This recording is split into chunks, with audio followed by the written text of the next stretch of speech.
Well, that sucked. That pretty much from start to finish. And we're here to break it down on the DNVR Broncos post-game show. We've got special guest Jurrell Casey. What's up? Appreciate y'all having me today. Absolutely. Yes, Thank you Good to for be being here. on. Sucks on a bad night, though. Yeah. We're going to need you to... Could have been so different. It could have been so different, man. The Nuggets lose, the Avs lose. Why you got to bring up old stuff? And the Broncos lose. So you just want to look forward? I'm over it. I'm over it. What are we on to? Oh, I mean, in classic Belichick form, we're on to the Patriots. Well, he said we're on to Cincinnati, but yeah. But I mean, it's Belichick. Yeah, it's true. Talking about the Patriots, but can't do that. We got to digest this. Here with Todd Davis, Ryan Koenigsberg, Jurrell Casey, Zac Stevens rolling with you guys today. Let's just start. What's your biggest takeaway from this game, Todd? We haven't figured out how to stop the run. So I feel like more than anything, we may have been getting lucky with teams abandoning the run earlier in previous games.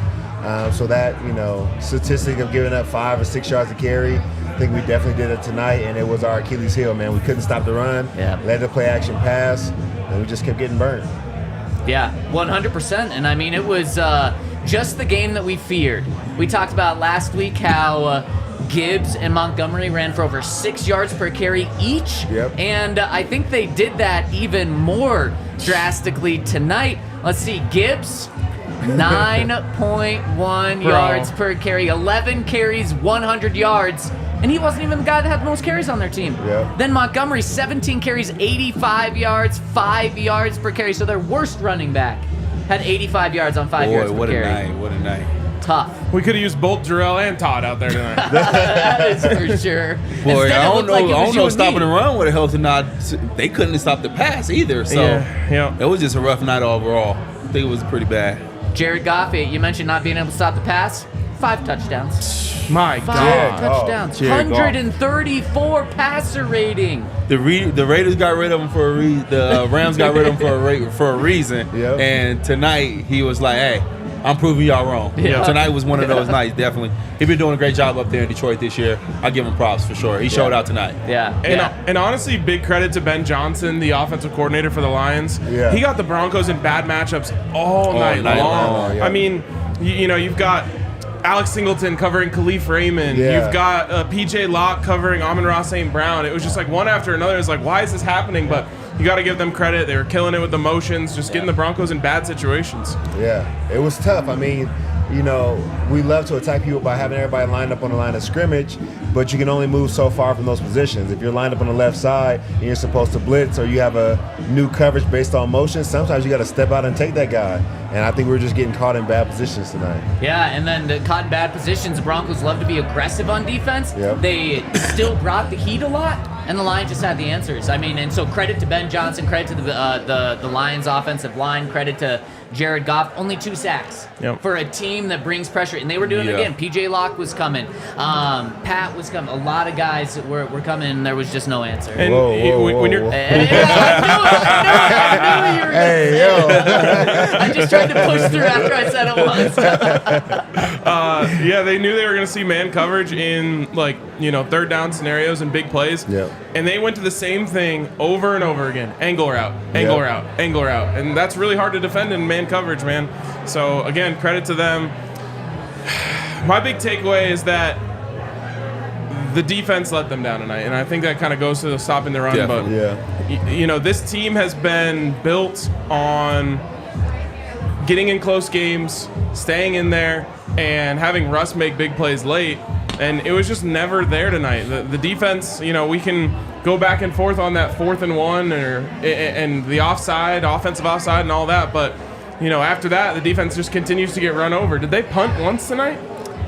They started the game with 3 punts. Okay, they had a couple punts. And then 5 straight touchdowns, to your point, though. They couldn't stop them, and no matter really what, obviously the offense wasn't great either, but they didn't have a chance with the way the defense was getting gashed. Yeah, going back to those matchups, man, I was surprised how many times I saw P.J. Lockett man-to-man coverage. Like, I think he's a great safety, but his greatest attributes are stopping the run and blitzing. So, you know, they just kept finding us in bad matchups, like you said, and I think that was a key one because they hit that a couple times. This game was essentially the Texans' first half, except the whole game. Except the whole game, and also the points. The difference was the Lions were able to get touchdowns exactly when they had opportunities. But I believe the stats, the yards in the first half of the Texans game, the Texans had 259 yards. The Broncos had like 93 yards. The first half of this game, Broncos had 75 yards of offense in the first half. Dang. What's worse, Jurrell, that or them giving up 279 yards in the first half? Them giving up 279 yards in the first half, dog. To give up that many yards in the first half is ridiculous. Like you said, it was just a rough night. I had the Broncos definitely winning this game by 14 points. Yeah. My guy told me I was out of my mind. But I said the only way they was going to get it done is defense showed up today. And the defense didn't do that at all. From the front to the back, nobody showed up, and like he was saying, catch them in the right spots. Yeah. I think they hit them a couple of those zone routes where you got an option kind of going out, come back in, and they was doing pick routes beautifully. I think a couple times they could have missed them. They could have called them a couple times, but they was running the routes so beautiful, and they was hitting them. Goff was hitting them. They was running the balls hard, getting into the end zone, definitely. Yeah, there was a different type of energy. Like I felt like the game started with the Lions having so much energy towards the Broncos. Like it was like a hate game or a hate week. Like they were fired up, I felt like, coming out. And the other thing is Broncos really struggle with speed. Jahmyr Gibbs, even Khalif Raymond, obviously Jamison Williams. I mean, that's a speed team. And I think it was Vance Joseph who said this week, like, they possess some of the speed that the Dolphins possessed, and obviously it wasn't as bad as that, but at times it felt like it. This defense does a lot of great things. They struggle with individuals that possess a lot of speed. So then, Todd, you still want the Dolphins in the first round? I don't know anymore. Now I'm nervous, man. I definitely don't want to go through that again. No. It looks bad. It looks like we still have a couple things we need to get figured out. Yeah, and the Broncos, season's not over. That's my biggest takeaway. Oh, I love it. The season's not over for the Broncos. People on Twitter are losing their minds about this, saying, I can't believe I even tuned into this game. It's like, no, there's a reason you tuned in. Broncos are right in the thick of it. Got a little bit of help. In some actually, they didn't get much help today. They were automatically going to get some help from the Colts-Steelers game one way or another. Right. I was just hoping it was going to go the other way. But the season's not over. What do we say? Broncos need to go 3-1. Yep. I was just about to say, this is how people was at the beginning of the year. You know, when Broncos started off slow, everybody was panicking, everybody going into the shithole. But I think, the biggest thing is they turned it around. Yep. And like you said, why did you tune in tonight? Because they turned the season around. Exactly. That's why we tuned in tonight. Yep. You have the Patriots, the Raiders, and the Chargers. Yep. All winnable games. All of those teams are so much worse than the Lions. Yep. All winnable games. And so, you're right, Zach. We said from the jump, 3-1. And honestly, if you were going to lose one, this was the best one to lose. Yep. So, I know. I mean, we talked about this the other day. It's a week-to-week league. When you win, everyone feels great. When you lose, everyone feels terrible. But it was always 3-1, and it was always, if you're going to lose one, this is the one to lose. It's a road game out of conference. I just didn't want to lose like that. Like I was okay losing, but and 42? Was it 40? Yeah. 42-17. And like you said, Jurrell, at the beginning of the season, it was bad. There were some bad losses. There were some close ones, but there were also some bad ones. And that's why tonight felt extra worse, is it wasn't like the Texans game, where it's like, for the rest of the week, we can say, they were 8 yards away from winning the game with playing bad football. They weren't.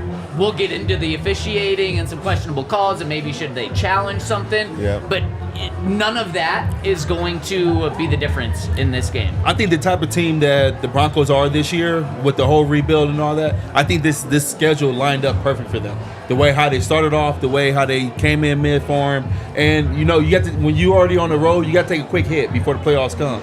And I think this is that perfect hit for the end of the season for the teams that they're lining up against. It's not that strong either coming into this season.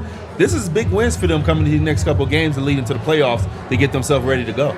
Definitely. I love that point. And speaking of the 2015 Broncos, Todd, that you were on, that was not smooth sailing heading into the playoffs. I mean, what, that Week 17 game against the Chargers was the difference between if you guys won, being the number 1 seed, and then if you lost, I think you could have, like, fallen to 5, and that's when they only had 6 playoff teams. So that team was definitely battle-tested, and you kind of get punched in the mouth. Is that what happens, Jurrell, is you get punched in the mouth, and you kind of realize, like, okay, we are beatable. We got to be on our A game. We got to tune in and practice for these finals. I think that's definitely the key for all top teams at one point. You know, it's a point in the season where you're like, you don't want to take a loss, but it's like we need it. You know, guys are getting a little bit beside themselves. You know, guys getting a little bit in front of the media a little bit. You know, you get to that point in the season where you get a little bit too comfortable. And I think it's that point of the time of the year where it's like, hey, let's bring us back now. We were who we was at the beginning of the year. Don't forget. You know, now we're starting to get this thing turned around. We're starting to now become a unit. Let's ride this wave like we're supposed to. But you have to bring them back down, because after a certain while, you get players on the team who, at the beginning of the year, you ain't doing so well. Now you can start to get too confident. And now when it's time for the big games, you start letting them fall through the cracks. So I think this is that perfect time to humble yourself before these next big games come up to get into the playoffs, for sure. You know who I think really agrees with you? I think Sean Payton really agrees with you, because he's talked about during his time in New Orleans. He hasn't really had to do it yet with the Broncos because of their rough start, but he talked about during his time in New Orleans, when things are really good, he had to sometimes create emergencies, is what he'd call them. And if the team's 5-0 in their past 5 games, he'd make a little situation come up where everyone's like, whoa, whoa, whoa, I thought we were good, and kind of catches them off guard. Now, he doesn't have to create one. This game was an emergency for them. Kind of just gets everyone to open their eyes up. Yeah, wakes them back up. I think that guys didn't fall asleep at the wheel, but I think they may have gotten comfortable a little bit. They were doing well, and they were rolling, and they were proving that it wasn't a fluke. So, you know, they felt like they could do it week in and week out. And obviously, I feel like with this one, maybe the preparation wasn't there. So hopefully this locks the guys back in, like Jurrell is saying, because that's important heading into the playoffs. You got to be locked in. Gotta be locked in. Yeah, and if you want to be locked in, check out our friends over at Bet365, where, man, I got worked tonight. I got many texts from friends saying the exact same thing, right? Yeah, it was a tough day night in Denver. But you know, the good thing is, if you want bonus bets to make it back up, Bet365 is going to give you bonus bets. If you use the code DNVR365 at sign up, they're going to give you 2 options. One option is you can have at sign up a $1,000 safety bet bonus that's going to give you back your bets if you lose up to $1,000 in bonus bets. Or seriously, or you can bet $5 and you're going to get $150 in bonus bets. So check them out over at Bet365. If you think the Broncos are going to have a big bounce back next week, you can use those bonus bets on the Broncos and Patriots. You can use them on full NFL slate tomorrow as well. So check them out. Use the code DNVR365 over at Bet365. And you must be 21 and older, physically located in Colorado. Please gamble responsibly. If you or someone you know has a gambling problem, wants help, call or text 1-800-GAMBLER. And shout out to our friends over at Breckenridge Distillery. We definitely love our Breckenridge Distillery here. You can see we've been drinking a little bit of it tonight because this is a sad night. It's a great holiday gift, and they are the official bourbon of the DNVR Broncos contest. Denver Broncos contest, sorry about that, where you can win 2 tickets to the Breckenridge Bourbon Suite for the Broncos versus Chargers game, December 31st, 2023. It's going to be a great game. I promise you it's going to be a lot better than this. So head to BreckenridgeDistillery.com/bourbon of Denver Broncos. Enter to win. Tell them DNVR sent you. Todd, there were about 2 more inches of bourbon in that bottle when we did the pregame show. For sure. Wait, did you tap into that? No, I was on some other stuff over there. Someone was getting into it, and it's hard not to. Yeah, when you got Breckenridge still in front of you, and when the Broncos game goes like that. I'm definitely getting into it after this. There we go. You don't need it. All right, should we go through the game and kind of break down some key moments of the game? Yeah, I mean, there's some big things that need to be discussed. You just want to dive right into it, or you want to start from the beginning? I mean, it's up to you. But I think we can. I personally want to dive right into Sean Payton screaming at Russell Wilson on the sidelines, because it's not clear exactly what that was all about.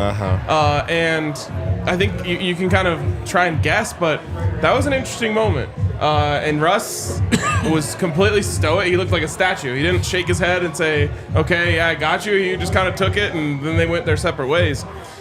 Is Sean yelling at him that he needs to get Quinn lined up correctly? So the only thing I could think of, because he was going at him. He was laying into him on the sideline. The only thing I can think of is Russ snapped the ball with 17 seconds left in the play clock. I don't know if maybe Russ or Sean wanted more time to get the call from upstairs to see if he should challenge the play before. Maybe that's what it was. But it seemed like everything on that series was more on Sean not challenging things than, I mean, he didn't put the ball in Russ's hands. Yeah, we might as well go through the whole sequence. Okay, well, of that series. Yeah, that series. Yeah. They get Let's first break it and goal down. from the 9. Yep. Quick pass to Jaleel, who gets absolutely blasted. But then he falls forward. Boy. Did he get in the end zone? Ball It never was crushes. close. Okay. Ball Okay. never crosses the pylon. Yeah. So he stuffs him right, like literally shoulder on the ball. Yeah. Shoulder on the ball. Yeah. Stuffs him right on the line of scrimmage. I think the spot was bad. I think they backed it up a little bit too far. Okay. But definitely wasn't a touchdown. Definitely wasn't a touchdown. And it's one that maybe you could have challenged, but I think the people upstairs just immediately say there's no angle, right? If they had a camera right over the ball, maybe you could see, But you got to remember too, all touchdowns are challengeable, right? They would have challenged it if it was a touchdown now. Yeah, for sure. But no matter what they called on the field, I think it was going to stand because you couldn't see the ball. Couldn't see Exactly. it. Couldn't Yeah. see the ball. So exactly. that one, I think you did the right thing by Yeah. not challenging it. I agree, and especially because maybe you win the challenge and it goes up a foot. That's probably not worth the Yeah, challenge, in my exactly. opinion. Spot of the ball. They don't even yeah. do that.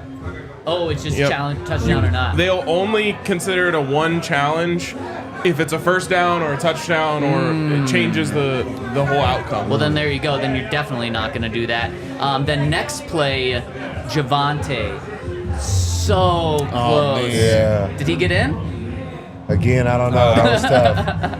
I think he does get in, but they called a no touchdown on the field, and like Yeah. you said, there was It's no boom, angle bang, again. boom, bang, like, I think his body and his arm was over, but they had no angle to reverse what they had called. So was it the right move to not challenge?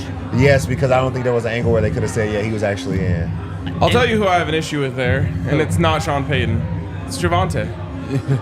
You got to win there. It's one-on-one. Gotta get You're in the a end power zone. back. It's one-on-one between you and a defender. You got to get 1 yard. Leave your feet. Do whatever you have to do. You cannot get brought down there. And I think he was a little bit surprised at the quality of tackle he got because, like, he's out in space. Like, he's never going to get stopped like that. It was a great tackle, but I want him to, just sell out for the That's touchdown. big. there. That's Yeah. big. Could have reached out something. He didn't give nothing extra on in that one. Yeah, you're right. And then Michael Burton, touchdown. Broncos are in. Not really, though. Yep. Because an offsides is called. That was trash. How tough is that one? Oh, man. So, we got to break this penalty down because when you look, Quinn's head is midway through the ball? It's not on the other side of the ball, but it's midway through the ball. And Ryan, apparently that is offsides? Yeah. Yeah, it's something that we've just never known before because the NFL never cared about it until this year, and obviously the Chiefs took the brunt end of it last week. And so I looked it up after I was, looking at all these angles. It's like he's clearly not across the ball. But our friend Adam Hogue from CHGO Bears tweeted, "This is the right call." So I looked into it. The neutral zone is the ball. So for the offense, the neutral zone begins on the back of the ball. For the defense, it begins on the front of the ball. Yeah. Quinn's clearly in the neutral zone. As much as I hate the call that it happened, I think it was right. But that's why if you, when they teach you O-line, they teach you to line up on your center's hip. Yep, exactly. Because now they keep you within that distance of the neutral zone and also allow your receivers to line up properly where the line of scrimmage is supposed to be. Because, like you say, that ball is that neutral zone in front and the backside of it. Yep. So That has to be on Quinn, right? Yeah. Or is yeah, that, that's on him. Okay, You line yeah. I think up. it is. Yeah. I would think so. Once your center line up, you gotta line up. You the next guy. Yep. So and then then- your tackle and everybody line up off you. So that's on that guard for sure. So then why is Sean screaming at Russ and not Quinn? I think it's the first play. I think there's an open receiver there. Oh. And I think Sean's saying we shouldn't even have been in that situation. You should have made the right play on the first play. Yeah. The first play was a fade to Cortland. Is that the one you're talking about? No, the one that he hit Javonte on the pass. The Jaleel? Jaleel. Middle? Yeah. Okay. I feel like there You was think there was another some- option. And because I feel like that's the only reason why he'd be yelling at him is like, we shouldn't even been in that situation. We should have already scored this touchdown. We've had that situation earlier in this year too, where there's been many times where it's like why is Sean yelling at Russ? And we found out the exact same thing. It wasn't for that next play. It was for something that happened earlier in the drive. I think you're spot on there, Todd. I kind of like your call, though, of he wanted more time for the booth.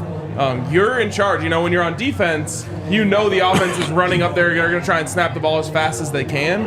When you're on offense, you're in control of giving your team as much time as they need to get the angle to potentially throw a challenge flag.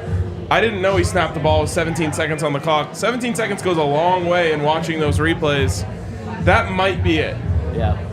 Do you think whatever it is, was Sean justified to go off like that? Well, Sean talked about it after the game, and I think he's very pissed at Russ. Here's what he said.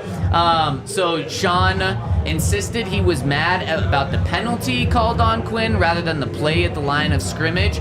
And then he said, when asked about Russ specifically, his conversation with Russ, he said, quote, "What I talked to about Russell is none of your business." You think Russell. Yeah, right, Russell. That full name. He almost busted out the middle name. Yeah. He's on punishment. To me, am I reading too much into that? Or is he still he probably, knowing Russell, he probably changed the call in the huddle or something. He probably called a certain play, and then, Russ, he wanted to be the coordinator himself, so he probably felt like he had a different call. That could be it, too. When he was like, because he was like, when his head said, it was like, well, you basically run the dang call. Yeah. Like, you should have ran what we gave you. Oh, that's a good one, too. He probably changed up the call, probably. Oh. Thinking of what would piss Sean off the most is not getting into the end zone because the quarterback changed the play call that he sent in. But if Quinn's lined up offsides, doesn't matter what the call is. What you call it, that doesn't matter. But then he gets to blame well, I guess he could have blamed Quinn as well. Also, just to get all of the angles and storylines out there, you could also maybe make a case that the tip of Aiden Hutchinson's face mask was also in the neutral zone on that play. It's like, I don't know. It's a tough call, and someone in the comments said they never call that, and that's true up until this season. I believe that is now the 13th offensive offsides that has been called this year. Is a point of emphasis for the officials, and everyone's got to get with it. Jurrell, you wish that was more of a point of emphasis when you played? Offensive offsides? Man, tell me about it. You get a couple times when you get the old lineman just sitting right there, just couching that ball, especially in the 4th and 1 inches type situation. Right. Definitely wish that was a point of emphasis because, man, we get called in that neutral zone so many times. It's funny seeing, like, offenses finally getting calls called, and they don't know how to handle it. Right. They're freaking out. Like, they think the world is breaking loose or the world is ending. Like, we've been dealing with this kind of mess. I think Kadarius Toney's threatening, like, litigation. Also, wait on this. This is going to happen. Jason Kelsey is going to get called for it because you can call it on the center, too. One of these brotherly shoves, because if all it takes is before you start moving that ball, if you just lean your head into the back of the ball at all, he's going to get called in a big one. I guarantee it. Yeah. So there were many questionable coaching things or not coaching things on that of whether to challenge or not. But then what about just kicking the field goal? Because then they're backed up 5 yards, so it's 4th and goal from the 6. And he decides to kick the field goal. That was like giving up, essentially, to me right there, to cut the lead from, what was it, 21 to 18. That's what 28-10, the score. It's still a 3-possession game. I don't like that. I think you go for the win, or you go to keep the game into winning instead of just making it not as embarrassing. Am I off on here? No, I think you're right. I think he just has so much going on in his mind. He's like, F this, kick the ball, like... These guys can get it right. Come on. A little frustration going on around there. Yeah, and like, obviously as a coordinator or a play caller, you're thinking, what's my next call? What's my next call? What's my next call? But you're not thinking of what am I going to call if this becomes 4th and 6. Yeah. So he's losing his minds on the referees, and he doesn't have like an immediate, okay, go run this play because he wasn't prepared for 4th and 6. I completely agree with you, though. He did the wrong thing. Now, again, they weren't going to go stop him. They never showed at any point in the night that they were going to be able to stop him. So I don't know if he lost the game, but going from 3 scores to 3 scores halfway through the 3rd quarter just doesn't make any sense. No, it doesn't make any sense. We just heard from Russ talking about his interaction with Sean, and he said, we wanted to score on that drive. More than anything else, we were just frustrated we didn't score there. That's our focus. Didn't really look like Russ. It didn't looked really look like like a it was a weed. weed. And I think we talked about it, like, Russ just took that. And you're probably not going to scream back at the coach, but we've seen some players where there are some heated exchanges and it goes from a coach to a player and then a player back to a coach. None of that there. No. But I think that's the good thing about Russ. You know, that's been his fashion ever since he's been with the Seahawks. Yeah. He's always, even when him and Carroll get in heated arguments, he keep that straight face. He get right back to business and he try to do what he got to do. What would you have done? Oh boy, it would have been fighting on the sideline. But nah, I think that's why Russ, you know who he is. Yeah. Definitely. I give him respect for that because it takes a lot. It takes a lot when you're in the heat of a moment in the game and you know, you're out there giving everything you can. You ain't doing nothing to mess up the game. Yeah. And you get a coach come on the sideline. You don't give me a chance to even breathe for a second. Yeah. That's the time they get me, dude. It's like, dude, be quiet for a second. Let me gather my thoughts. Then let's talk about it on the sideline. Yeah. But sometimes you get the coach that come right on the sideline. You just going back and forth. You see those altercations like that. Yeah. It's just, you got to be able to be like, all right. I feel like I was normally pretty good at like receiving harsh criticism from a coach if I knew I did something wrong. Who was your harshest coach? I didn't really have too many crazy coaches, to be honest. At least coaches that went crazy on me. Of course, my linebacker coach and I, we had our interactions. I mean, it just comes with the territory. But if I felt like I was right or I did the right thing, then I had to say something. Right. I can't just like take it at that point. Well, if you're Russ, I'm sitting there being like, okay, I put the ball in a good spot for Cortland on first down.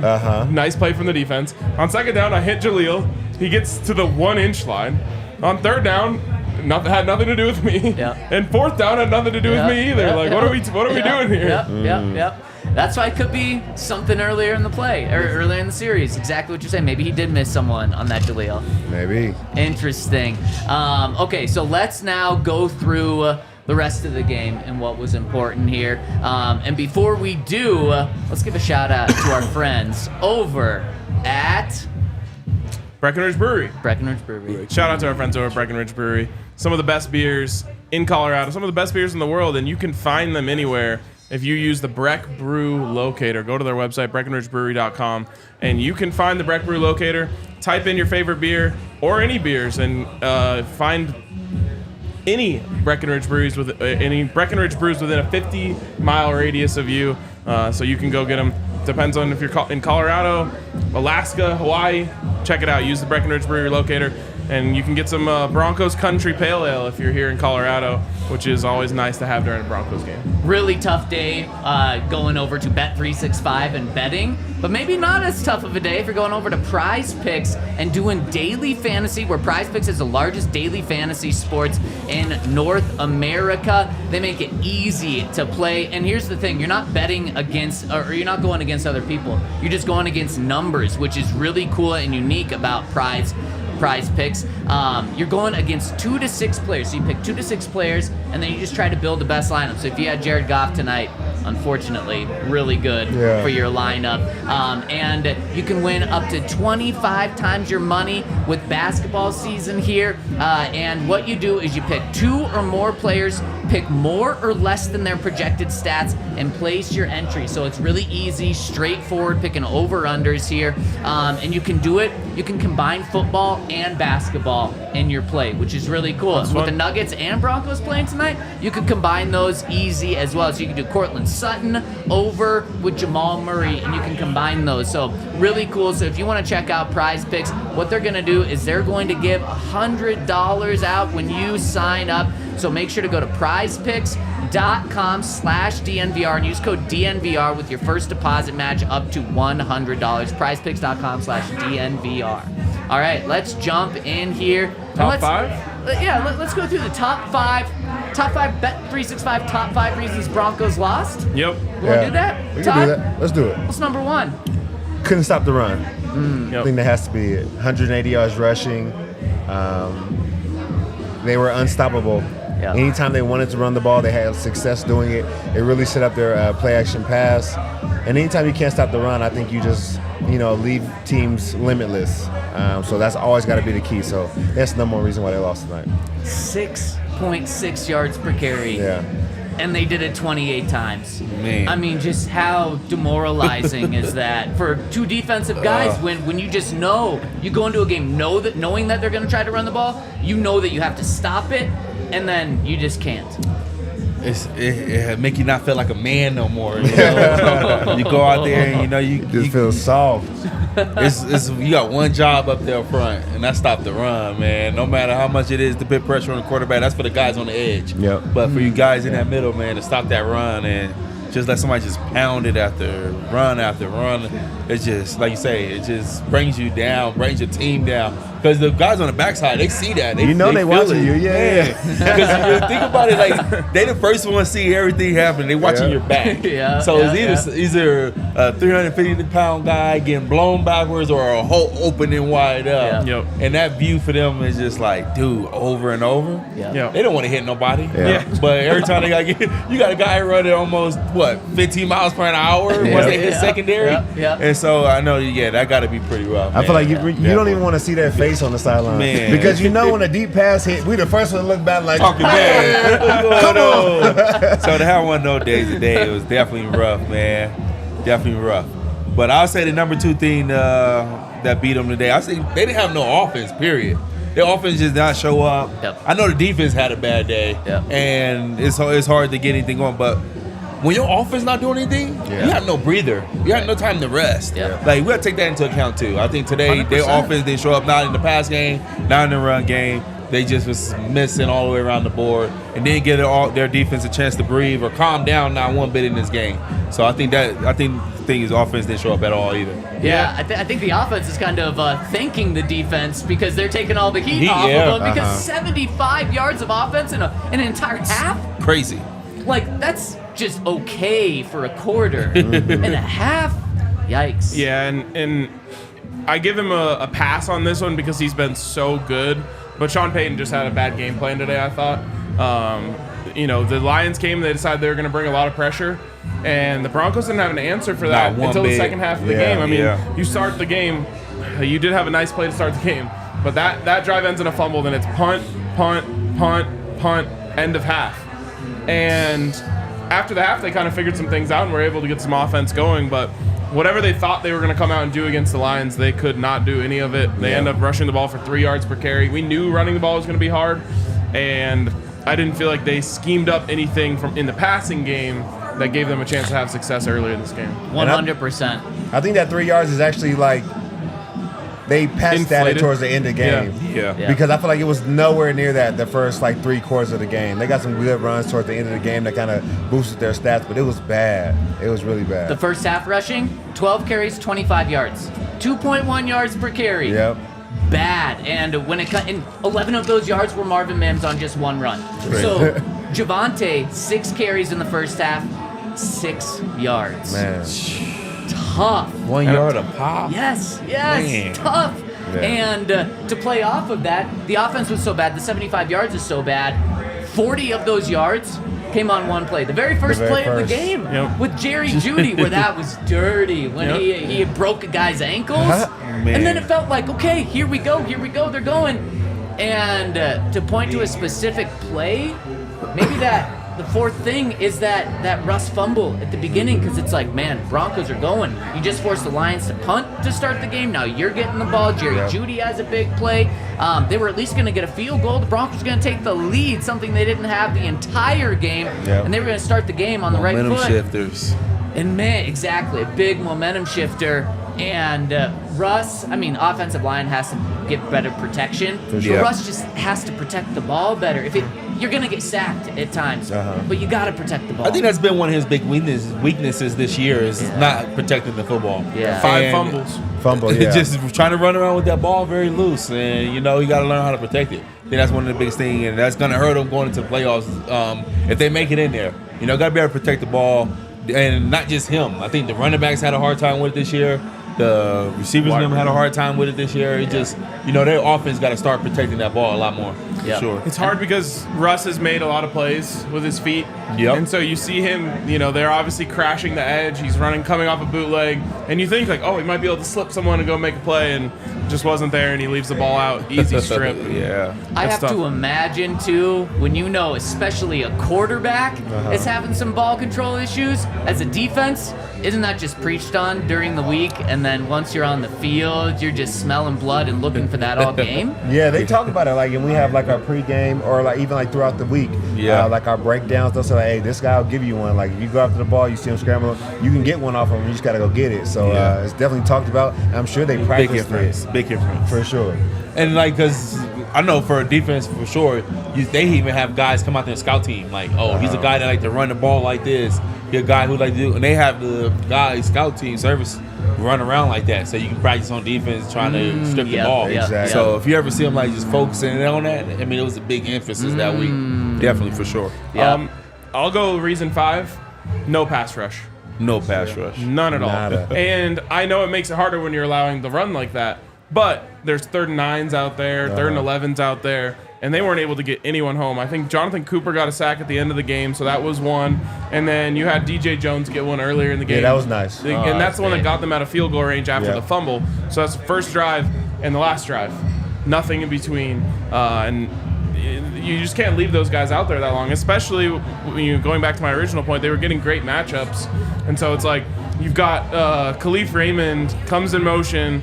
He's running a wheel route, and then he does a stop on Alex Singleton. You shouldn't have time for all that. But when you do, that's easy. I was just about to say, that's the biggest thing about when it comes to pass rush is, especially man coverage. When you're in man coverage defense, they say you're playing hand to hand. The pass rush got to work for the secondary to go out of work, because it's impossible for these guys to be able to keep up with these receivers running that fast, changing multiple directions of routes, and letting the quarterback sit back there and just patty cake all day and hit wide open, as you can see, wide open guys. Just because you can't just run around with a guy all day. You can cover him for 2 seconds. But after that 2 seconds, he's open. He's open. Especially Jared Goff. You should be able to get to Jared Goff. It's not like someone who's just elusive and running away from guys. I was just about to say, it wasn't like he was scrambling today. No, he was just sitting there. He was comfortable. He made a couple plays under duress that were nice. But for the most of the night, he was pretty comfortable back there. He was. And then once the Broncos were able to get to the wide open guys, the tackling was so bad. And it just flashbacks of Miami with how bad the tackling was. And that's something I've taken for granted these past 8 weeks, just how good the tackling has been. And I haven't thought about it, which means they've been doing a good job. How does tackling just go away for an entire team in one game?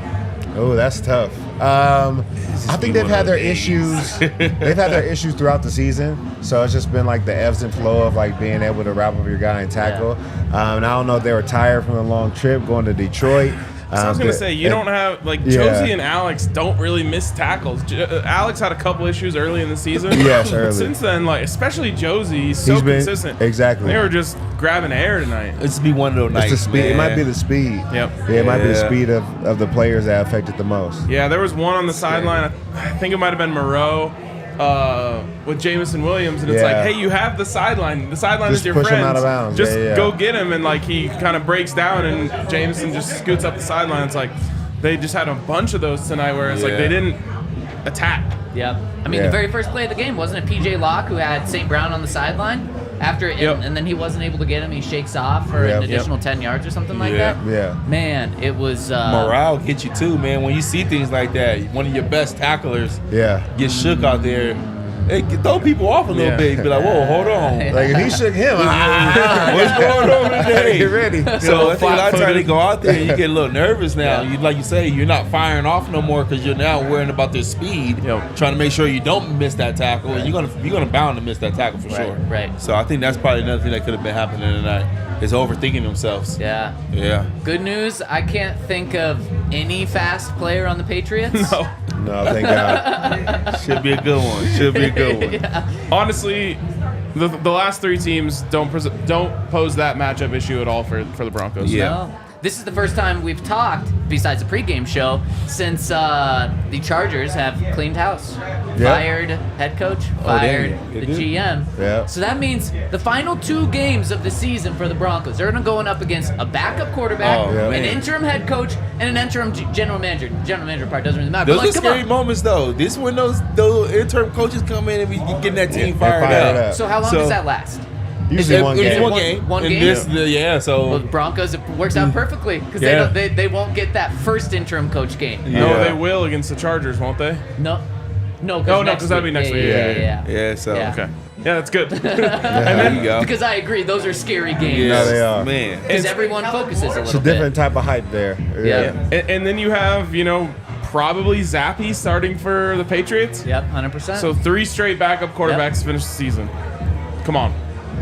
It's on them if they don't make the playoffs. Yeah. Definitely. Yeah. I mean, things are shaking out just perfectly for them. And we got a lot of people chiming in the comment section, wanting to talk about the game, and maybe we'll take just a bigger picture look, a step out to see where things are. But let me tell you first about our friends over at Shady Rays, where I think tomorrow it's like 62 or something, sunny, nice out. Really? So you want to throw it, well, check the weather before. Don't just trust me on that. So check out our friends over at Shady Rays. 63 and sunny, man. Boom, nice, only 1 degree off. So check out our friends over at Shady Rays. Use the code DNVR to get 50% off 2 or more pairs of Shady Rays. And now's the perfect time to use that, because if you're going to get someone a gift, you get one for yourself at 50% off both pairs. So check them out, shadyrays.com, code DNVR.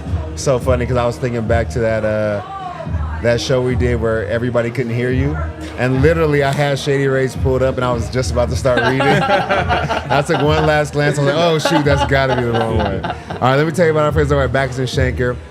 Call 222-2222 to set up a consultation. When you get hurt, Backus and Shanker is here to help. Backus and Shanker wins for Colorado families, and they've been doing it for over 25 years. They're free until they win money for your case. There's no upfront fee to talk with them about your case, which is great. They've won over $1 billion for their clients, and they have even more locations serving all of Colorado, including neighborhood offices in Denver, Aurora, Inglewood, and Fort Collins.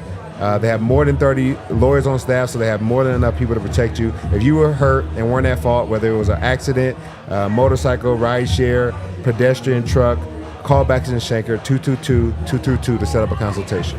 And Backus and Shanker is probably going to say to the opposing side is, what I talk about with my clients is none of your business. Exactly. Take a page out of Sean Payton's book there. Oh, man, I want to know. I want it to be my business. Man. Jarrett Stidham playing at the end of the game. It's either something you love to see or you hate to see. Yeah. Well, because they could have been up 42-17 and Jarrett Stidham's in. Yeah, I guess so. But not the time for him to be getting his first snaps as a Bronco.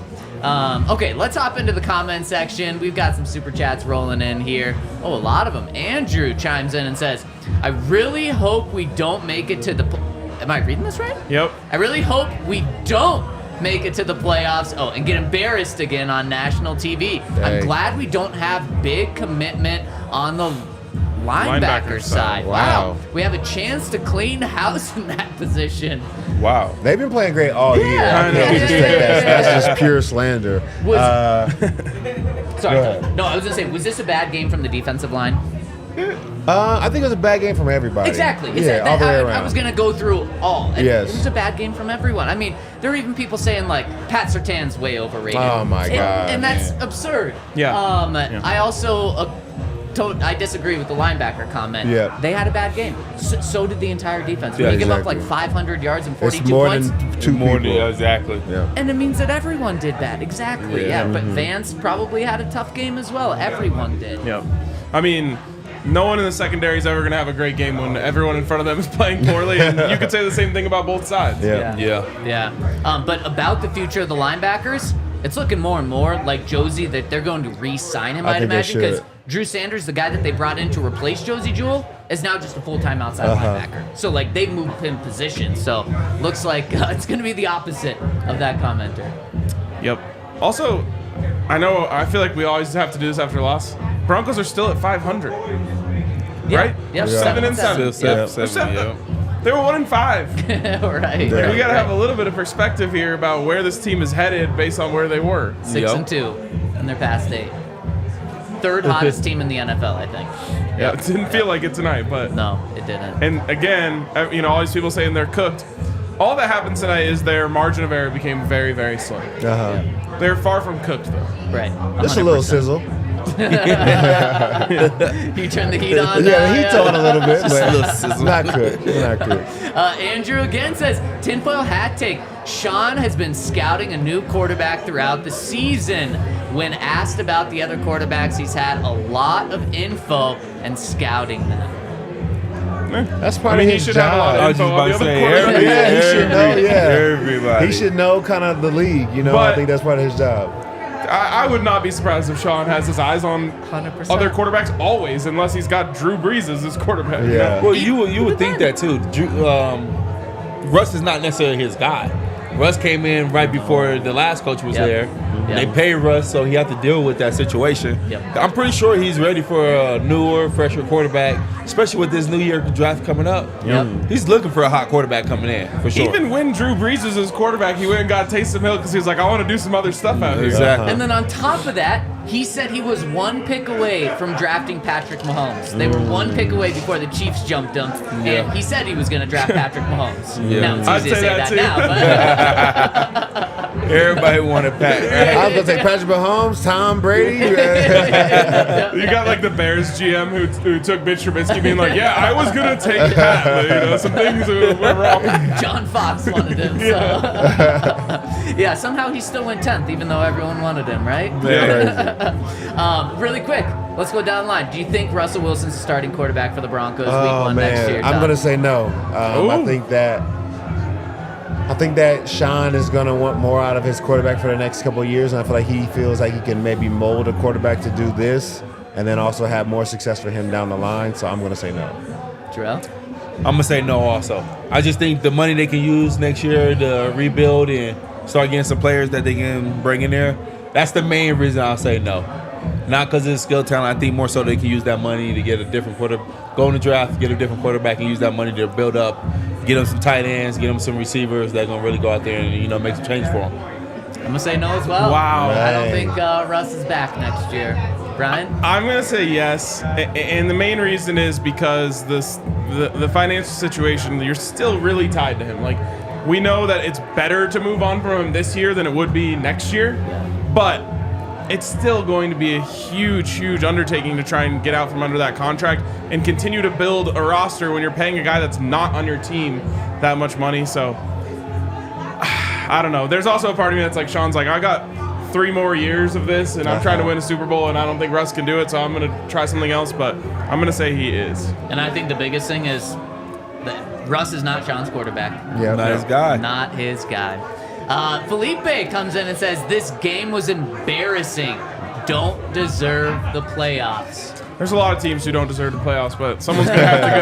And there's a lot of teams that got embarrassed this year that's actually playoff contending teams. Yeah. So just because you get embarrassed one game don't mean you're not deservable. Yep. And that's kind of the good thing about the NFL as opposed to college football. Yep. How you win and lose doesn't matter. Yeah. Just your record matters. Where in college, it absolutely matters how you win and lose. Just look at Florida State. Yeah.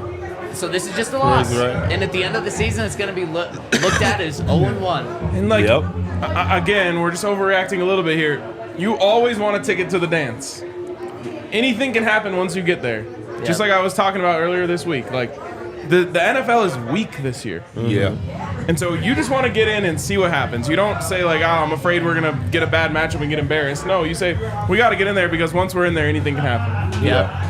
Now, comment on the total opposite side. David Johnston says, let's go Broncos. There we go, with, David. 15 exclamation marks. Don't know if he's trolling, but we appreciate you chiming in with us, David. And the super chat. Yeah, absolutely. VT, pay good money. VT82 says, being blown out and still have a chance to be in the playoffs isn't the worst thing. Return home and reset. Yep. Do you know that in the history of the Denver Broncos, and I'm sure there's a lot of teams that have this, it's first of all, it's rare to go on a 3-game road trip. But the Broncos played 3 road games in a row.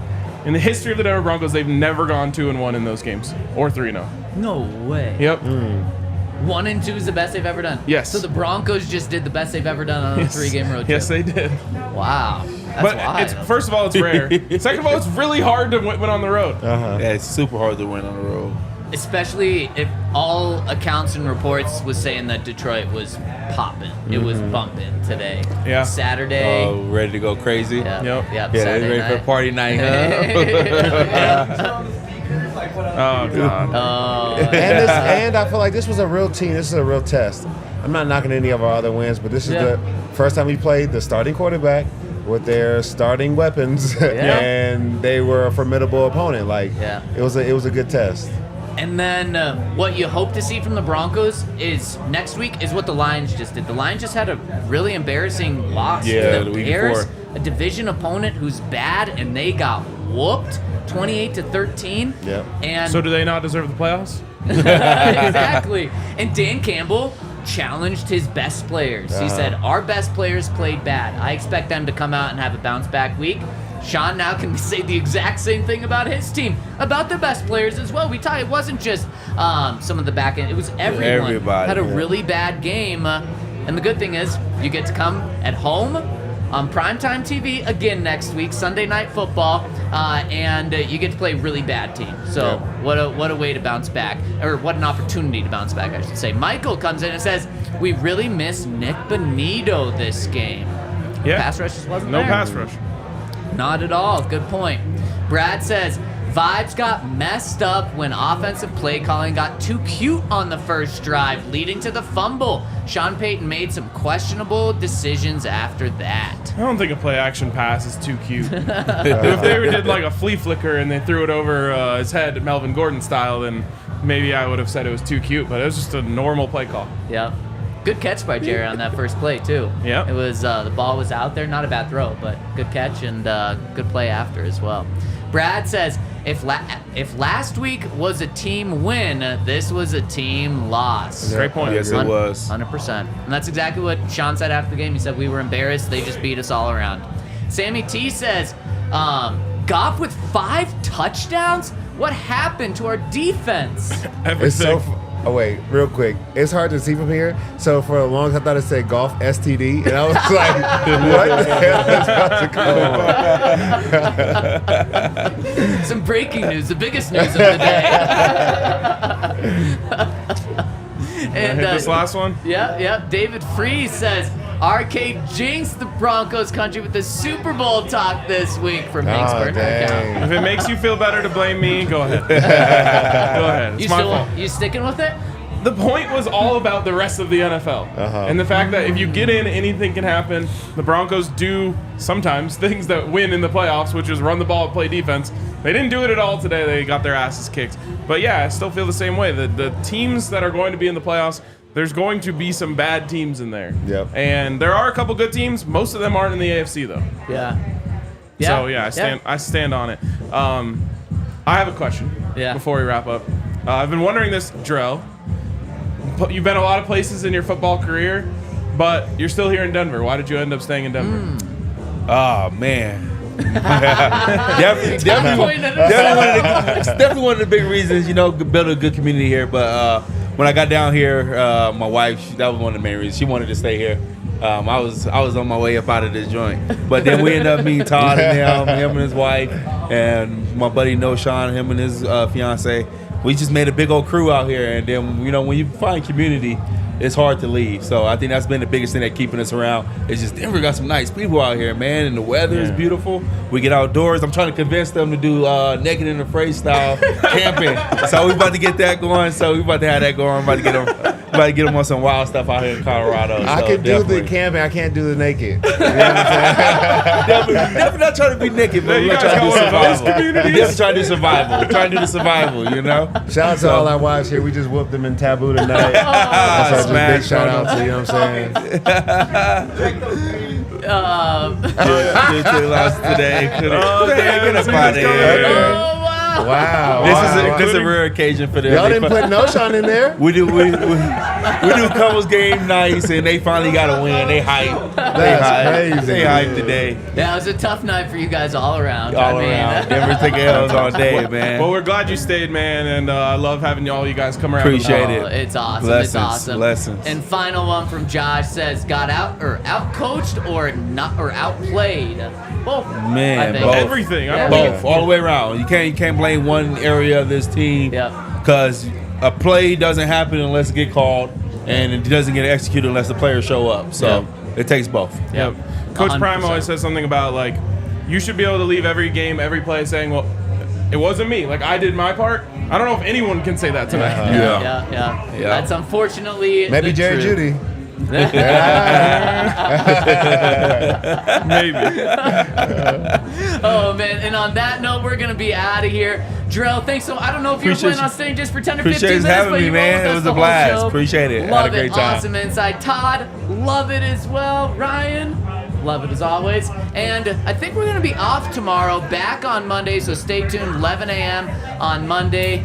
The season's not over. Nope. Big game next week, though. Just the importance of the rest of these games is huge now, but season far from over. Thank you all so much for rolling with us. Have a great rest of your weekend. We'll see you on Monday. There we go. We all silly like the mayor.